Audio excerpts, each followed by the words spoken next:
小聂，你还真打算从公公他家里搬出去啊？他家那么大，又有篮球场，又不用你交房租，多好。公公给我的实在是太多了。我们俩奋斗一辈子，都不一定拥有这么大一出版社，可是人家大手一挥就给我了，我可承受不起，我又不能回报他什么，所以不能赖在他家不走。况且他那臭脾气我也受不了，我就死活都得搬出去。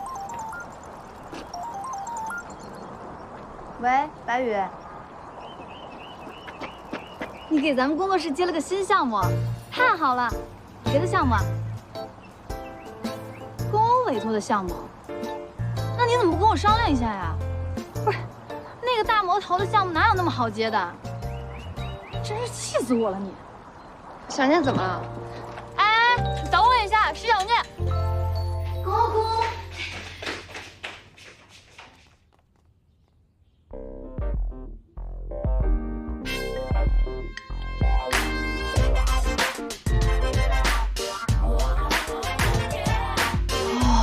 这个女孩好有气质啊！小聂说正事儿。哦，公公，我听说白宇跟你签了一份合同，你要让我们工作室给你承制项目啊？没错啊，我确实打算让你帮我们做公司线上宣传的短视频。不行不行，我是画漫画的，又不是专业做动画的。我在你的电脑里看到过你几年前做的动画作业。你看我作品啊，那是我动画专业的结课作业，又不是成熟的作品。你让我给你做你公司的宣传短片，我可搞不定啊！我告诉你。石小念，我投资帮你做工作室是有目的的，你要帮我赚钱。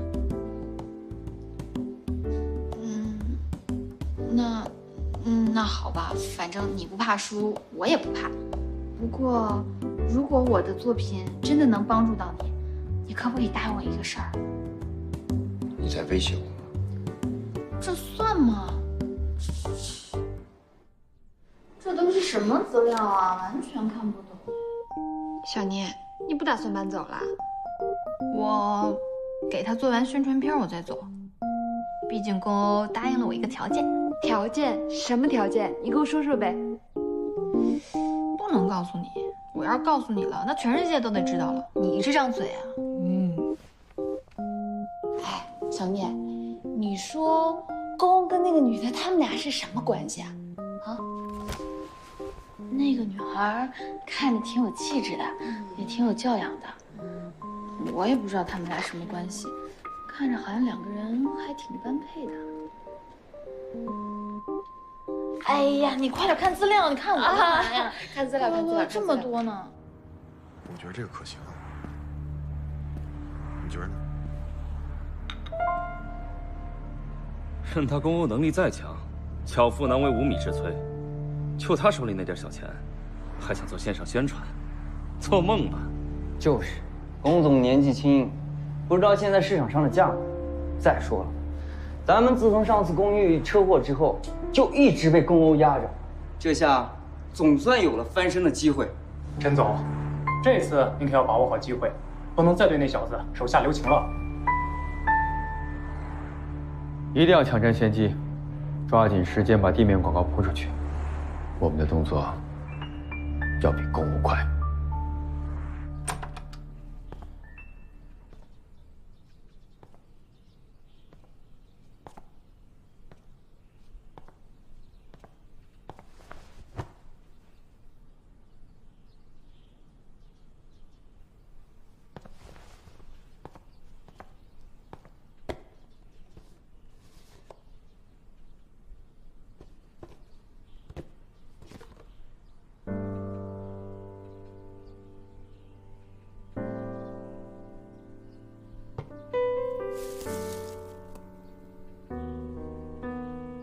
原来你在这儿啊！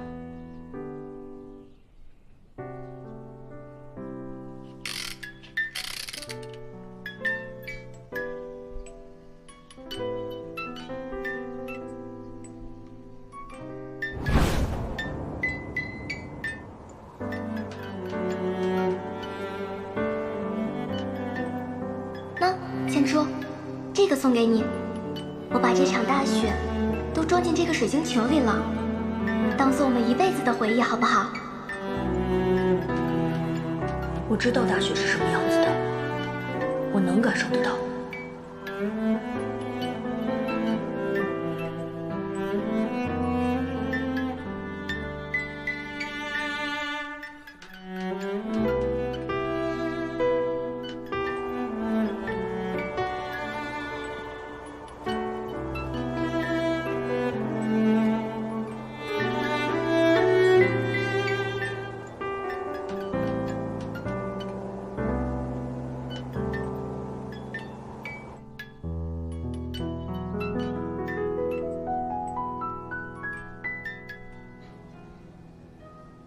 别走来走去啦，来喝点东西吧。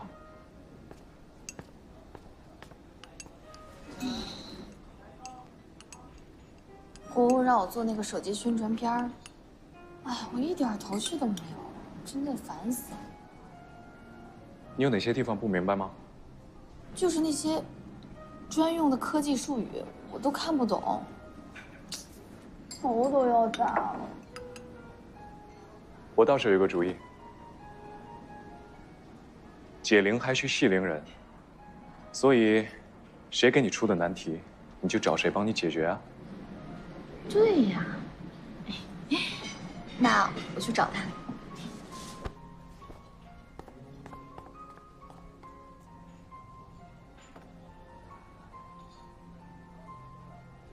我在逐步取得石小念的信任，效果不错。知道了，你注意不要暴露。对我们恩义而言，这仅仅是个开始，未来智能手机市场的战斗也刚刚开始。我相信，在大家一致的努力下，会取得比预想更好的成绩。怎么样？还有什么问题和意见？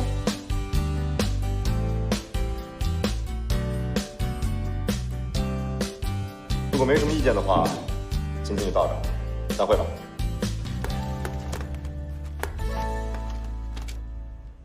你以前不吃生菜的呀，现在不挑食啦？是啊，这生菜我都没发现。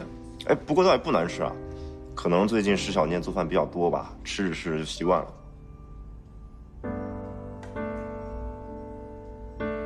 我这回回来发现改变还挺多的。唉，没办法不改变啊，想要一个人撑起恩义，谈何容易啊！远比我想象的要多很多。我真不知道我哥当年是怎么撑过来的。好啦，我这回回来就会好好帮你的。是吧？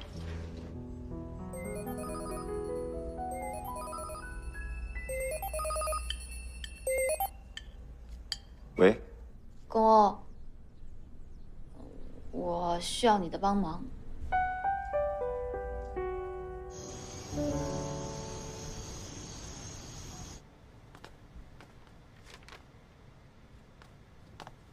怎么这么晚还在看这些啊？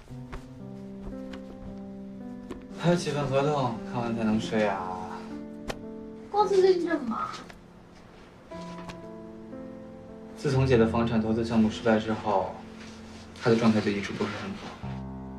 那现在公司又有新的策划，就只能我来看了。你忙归忙，别累着了。偶尔一次没事，放心吧。你快睡吧，我看完这个就睡。好。唉，我也睡不了啊。我们系那个女主角啊，对剧本要求特别高。我明天跟她对戏，我可不想在台词方面。这有什么的呀？背台词不是你的强项吗？我记得你以前在历史和地理方面那都是很擅长的，只不过考数学总是不及格。什么呀？我可是理科生。你是理科生吗？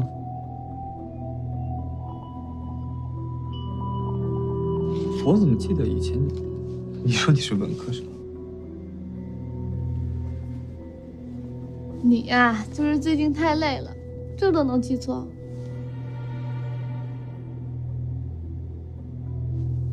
也是，最近总觉得自己好像能想起来了些什么，看来还是不行。好啦，你看完这个赶紧睡觉去吧，我去给你倒一杯热牛奶。好。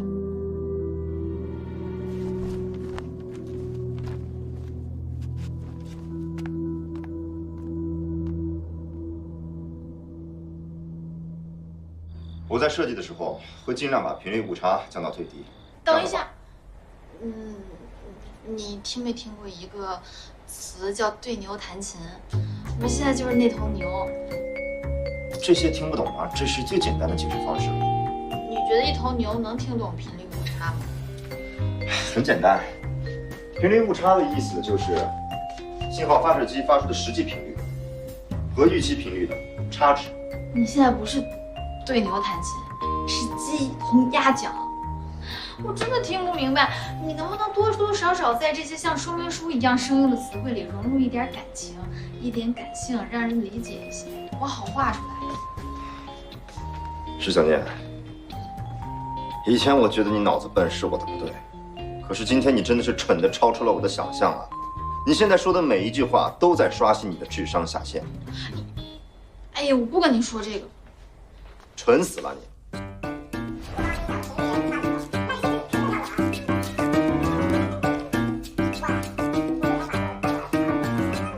你看，我画漫画的时候会画一个角色，然后把自己的情感投入到这个角色里，就能有灵感了。你在制作程序的时候也是投入情感的。都说作品是自己的孩子，那你对这个孩子总有制作的初衷吧？你就给我讲讲这个。我没有过这种体验。写代码需要什么感情的代入吗？只是越写越开心而已。科技和画画是不同的，科技需要的是严谨的态度、技术和精确的表达，不需要什么情感的代入。哎，算了，跟你讲这些你也不懂。那咱们换一个思路，你就给我讲讲你这手机跟别人家手机有什么区别，有什么新功能，是哪儿好？在新功能上，主要体现在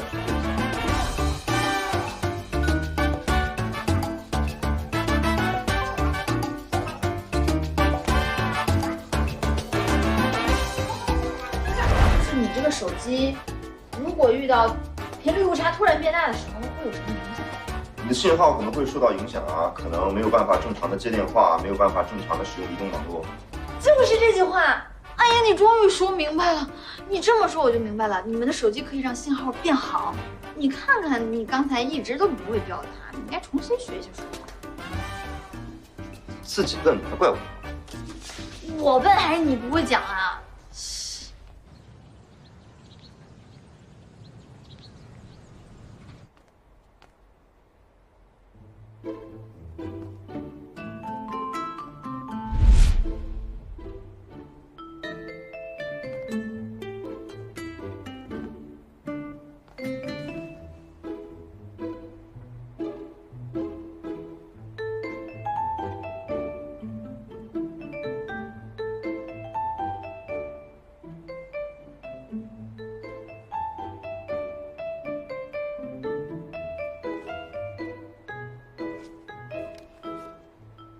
小老板早。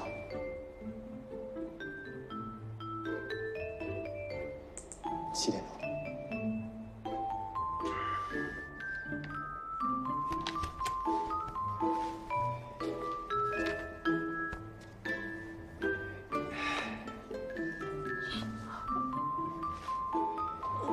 对不起啊，我是不是把你腿干麻了？闭嘴！哎，早。早什么早？起来工作。那我先去洗把脸。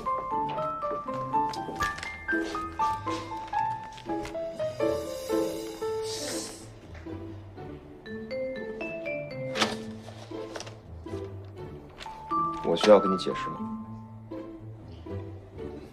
不需要，很明显。出去。不明显。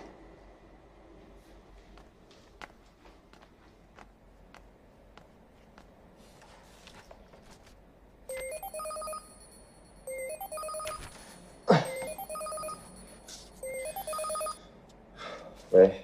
今天见了几位股东，他们没有特别的偏向什么宣传方案，也没有偏向你或者陈总，只是你新上任不久，大家都属于观望状态，如果我们能拿出东西来，他们应该知道怎么选择。手机就要上线了，公欧，我们的时间真的非常紧张。我知道。我不是不信任小念，就是有些担心。如果这回你的效果不佳，那咱们想要完成你要的改变就会更难。这一次也称得上背水一战了。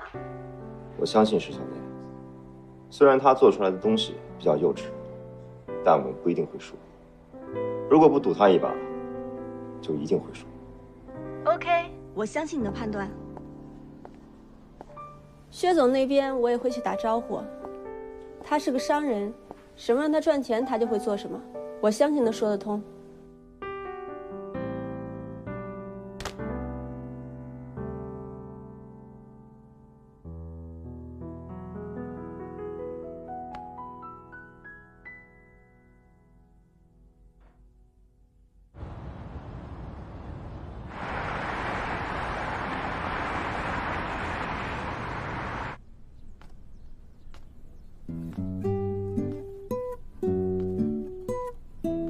别走来走去的了，我按照你的想法，我只能做到这个程度了。要不然咱们先放出去看看效果。也可以啊。哎，你干什么？我还没修改完呢。你不是说先放上去看看效果吗？不放怎么看效果呀？那你也不能直接发微博啊。没关系。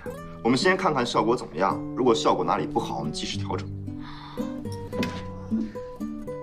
好了，做了一天的视频了，脑子累坏了吧？下去换换脑子吧。换什么脑子啊？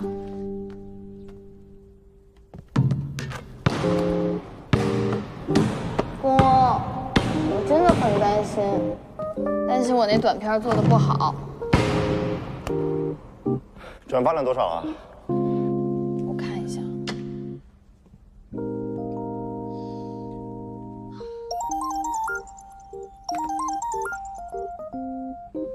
丸子，你说我是不是特别差劲？我以前找不到好工作，漫画也不被人看中，就连好不容易出版的都给泡汤了。我一直以为是我自己运气不好，可是我现在觉得，其实我自己真的……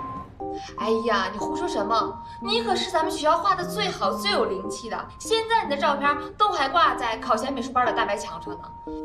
你要是画的不好，你不是说我们都是弱智的吗？好了，不就是转发量不好吗？大不了我帮你找个代刷数据的。怎么了你？抽什么风啊你？被转发了！哎，我们被转发了！哎，我们的微博被转了，我们被一个特别有名的测评科技的大号给转发了我们微博，你快去看啊！哎，太好了，被转了，被打回去。你怎么这么蠢？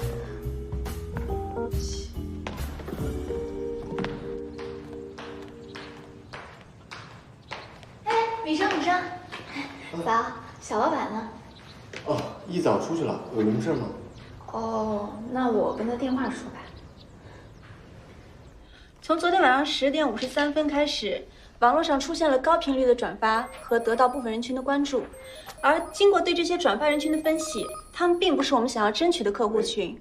从这些数据上来看，陈柏负责的线下宣传确实比我们的效果要好。我现在有点事情，等下回给你。好。怎么了？原来这个女孩跟他一起工作啊！那她也是恩义的人。米生，就前几天在这儿住，还跟公公一起工作的那女孩，你认识吗？你说莫娜女神？她是小老板的什么？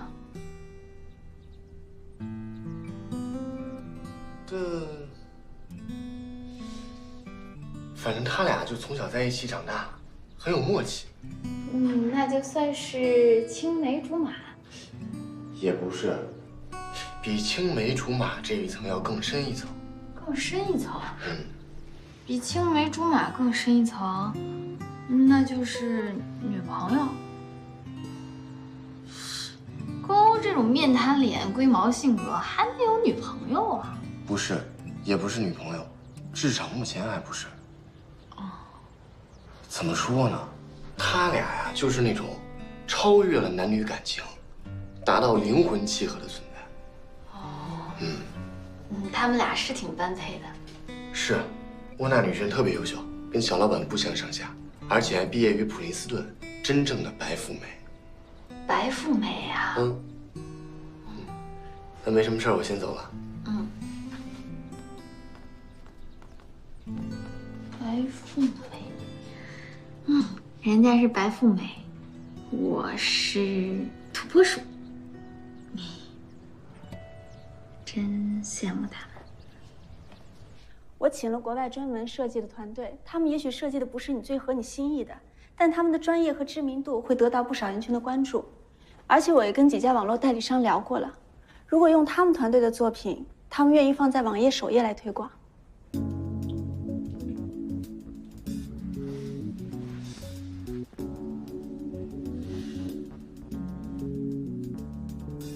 我知道你的想法，如果我们现在有1个月甚至10几天的时间，我都可以考虑让石小年试一下。但是现在每1分钟对我们来说都很重要。那就先用这个吧。时间紧迫，必须在新品汇报会之前做出成果。莫娜，谢谢，有你这样的朋友在身边，真好。原来你只当我是朋友啊！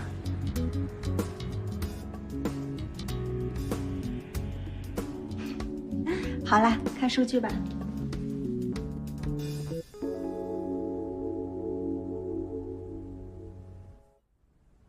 新款手机上市已经有一段时间了，各方收集来的销量数据已经在大家面前，而到了今天，销量基本呈现稳定上升趋势。而从昨天夜里开始，网络上购买手机的数量已经明显增加，已与地面广告推广的销量持平。而且我们主要的零售商薛总还主动和我们联系，希望可以增加供货量。所以我们认为，我来说吧。我看了一下公司的账面，确实没有多少流动资金了。既然经费不足，我们就要把钱花在刀刃上。所以我提议啊，从下周起，大量覆盖在线下的广告方案暂停，全面修改为互联网宣传，把节约下来的资金投入到新一轮的发展和研究当中。这是我的决定，大家可以举手表决。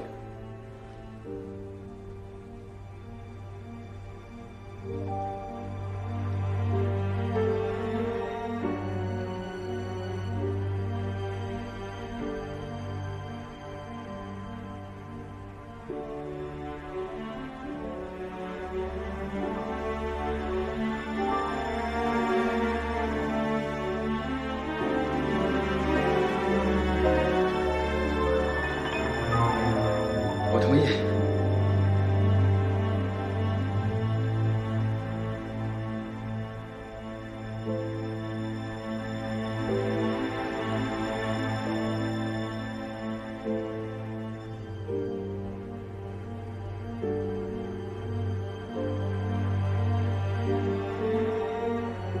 散会。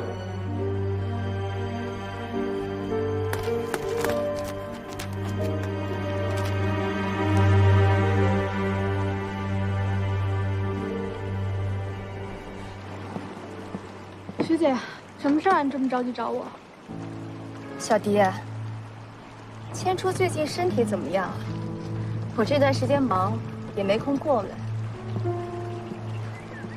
千初啊，最近还行，前2天有点感冒，但是很快就好了。那就好。我这个弟弟啊，身体一直不怎么壮实，虽说手术之后眼睛复明了，可是医生给的建议是出国疗养，这样对他的恢复更有利。所以我在想，是不是等你们正式结婚之后，你陪他出国住一段时间比较好呢？这怎么可能啊？千初的事业才刚刚起步，而且我的资源跟人脉都在国内，这个时候出国，等于是要放弃一切啊。等我们再回来，一切都物是人非，很多东西就不是我们能掌控的了。我这次来找你，不是听你的意见的。我这么做自有我的打算，而且对你也好。你想想看，你跟石小念的事情，我可以帮你隐瞒一时。可是万一人多嘴杂，别说事业了，你会连千初都保不住的。所以，你带千初离开，才有可能彻底断了他们之间的联系。可是，你口口声声说对千初是真爱，我看未必是真心的吧？我对千初当然是真心的。出国这件事儿，我可以试着劝劝他，但是他同不同意，我也说不准。放心吧，你在千初心里的位置，比你想象的要高多了。你说什么话，他不会不听的。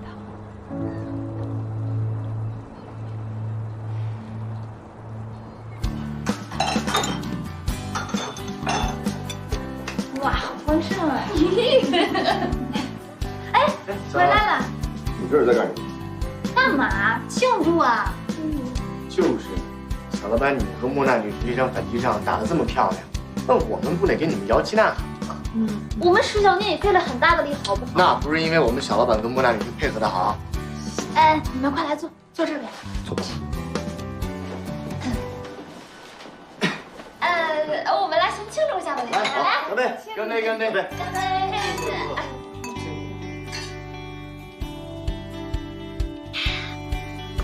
咱们开动吧。吃吧。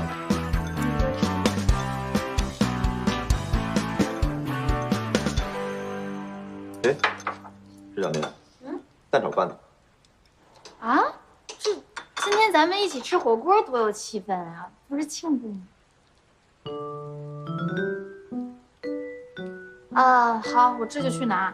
做好了没给你端来。吃吧。来，蛋炒饭来了。听公欧说你做的蛋炒饭特别好吃，一直想尝尝。哦，那我给你拨一些，你尝尝，多吃点。谢谢。就吃这些就行。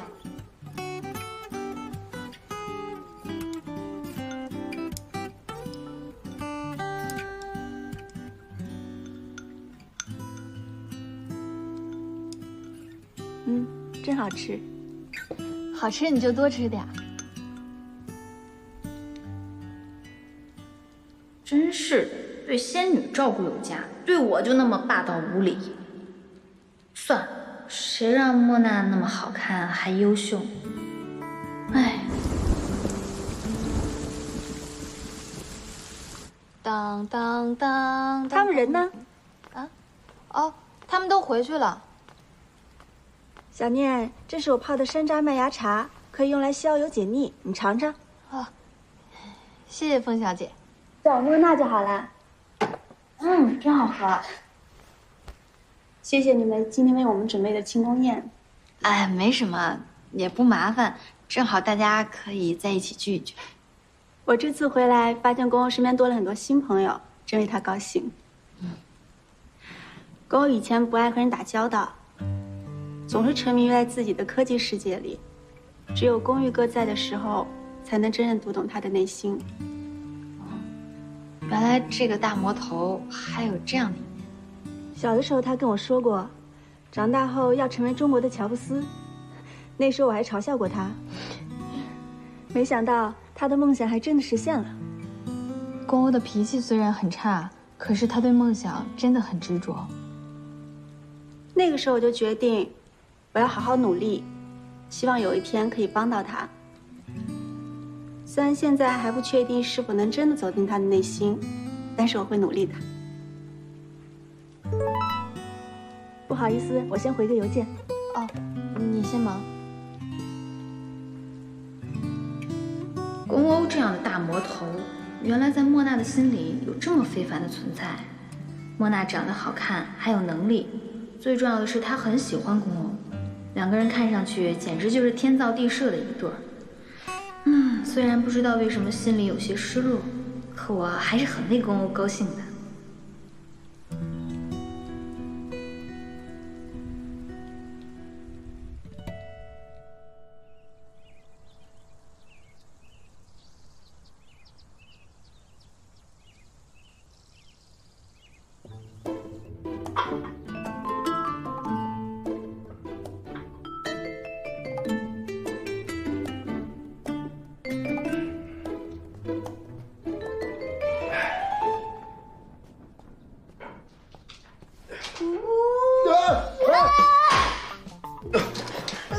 你吓死我了！吓死我了你！你干嘛？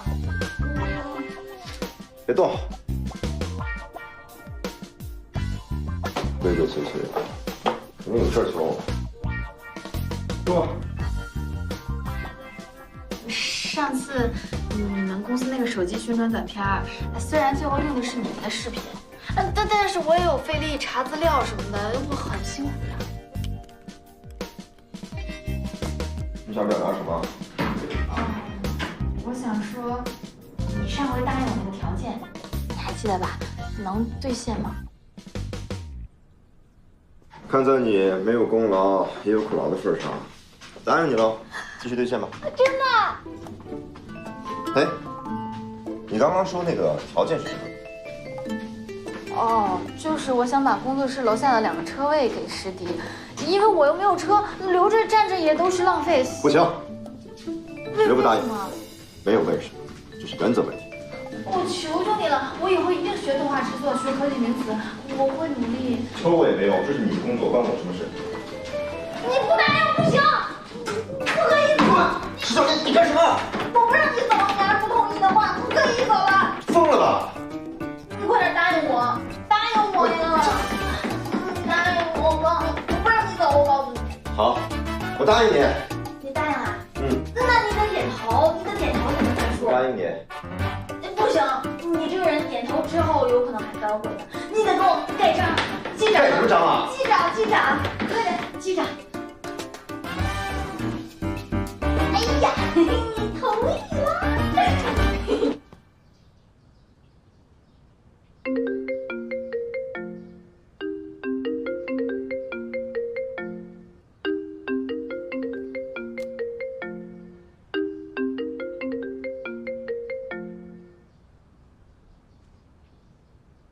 喂，请问找我有什么事儿吗？千初，莫先生，你好。是这样的，那天我跟宫欧商量了一下，工作室楼下那个车位我自己也用不上，所以他同意给师弟了。啊，是这样吗？那太好了。我该怎么感谢你呢？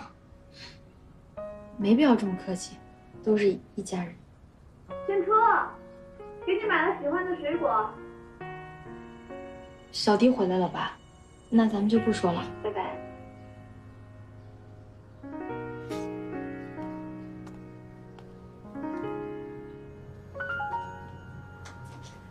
跟谁打电话呢？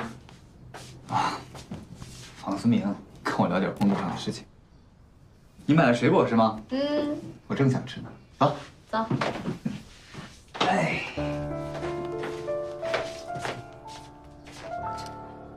和莫娜谈恋爱？对呀，这是手机上我要发给他，大家都知道了现在。怎么？听说龚总跟莫娜谈恋爱了，朋友圈都传开了。这什么？让你放出去的消息办得怎么样了？基本上人尽皆知了。这么快？是的。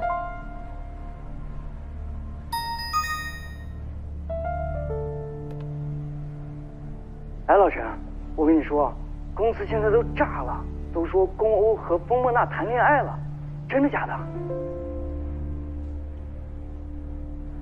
回去做一下交接工作吧。去美国培训的人选就定你了。谢谢陈总，那我先去忙了。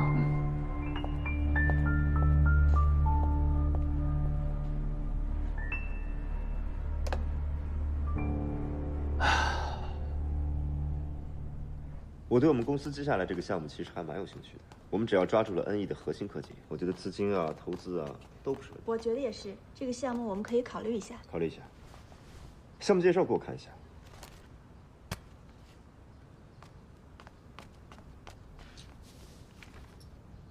预付费用还不错呀，570万会不会太少了？考虑一下吧。这是我给你们准备的芒果布丁，你们尝一下。用的新鲜的芒果，没有添加剂的那种。谢谢。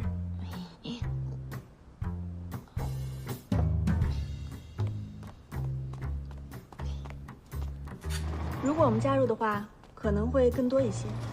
我觉得还是那一点，只要抓住了核心科技，我觉得一切都不是问题。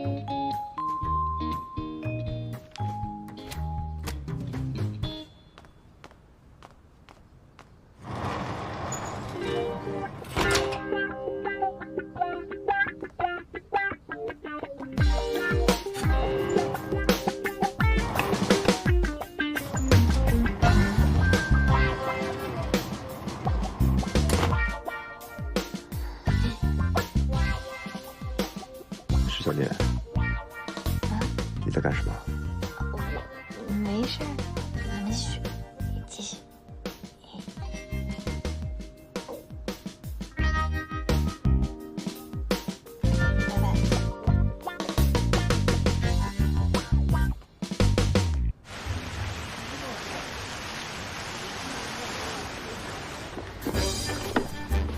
不等他们了吗？他们两个上厕所了，慢点，咱们先上去。这边，那两个座位挨着的。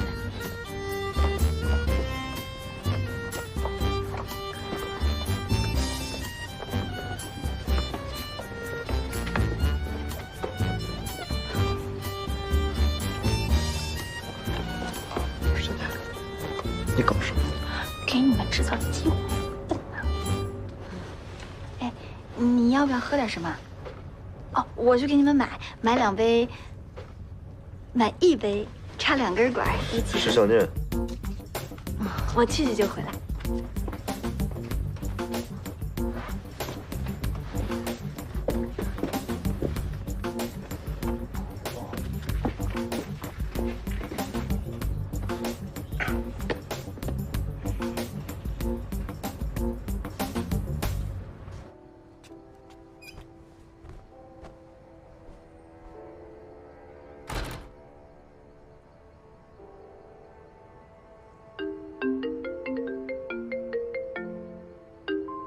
千初，电话。哦，你拿给我一下。哦。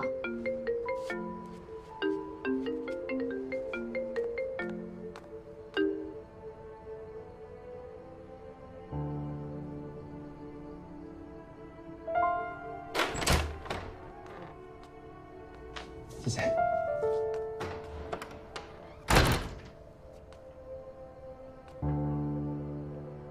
你想想看，你跟石小念的事情，我可以帮你隐瞒一时。可是万一人多嘴杂，别说事业了，你会连千初都保不住的。所以你带千初离开，才有可能彻底断了他们之间的联系。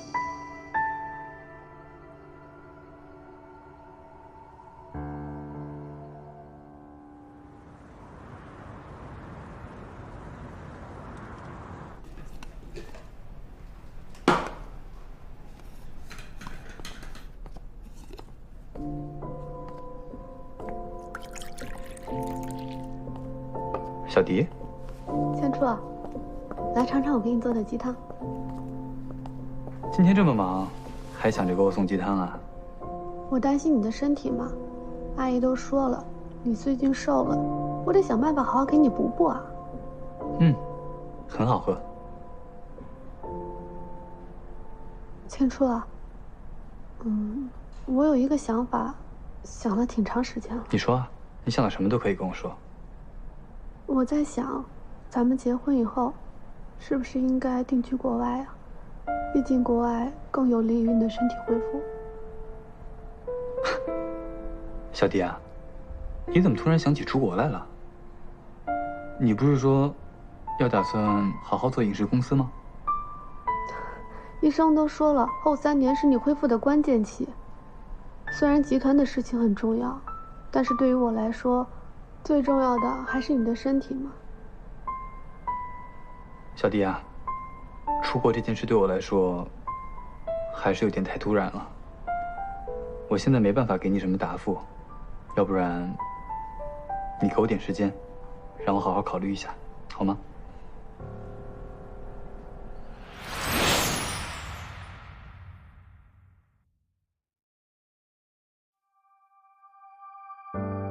我们都走过时光的堤岸，谁不是水面另一个倒影？